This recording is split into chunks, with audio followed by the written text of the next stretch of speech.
श्री ज्योतिबा फुले. माझा जन्म 3 जानेवारी 1831 रोजी सातारा इथे झाला.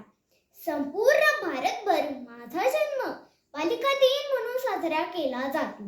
माझ्या पतीचे नाव महात्मा ज्योतिबा फुले. लग्नानंतर माझ्या पतीने मला लिहायला वाचायला शिकवले. ज्योतिबांनी पुण्यात मुलींची पहिली शाळा काढली. त्या काळी मुलींच्या शिक्षणाला विरोध होता. लोक मुलींना शाळेत पाठवत नव्हती, परंतु माझ्या पतीने मुली शिक्षित व्हाव्या, समाजात त्यांना पुरुषांप्रमाणे मनाचे स्थान मिळावे यासाठी स्त्री शिक्षण सुरू केले आणि या सर्व कार्यात मी त्यांची साथ दिली. त्यांच्यामुळे मला पहिली महिला शिक्षिकेचा दर्जा मिळाला. समाजातील लोक मला त्रास देऊ लागले.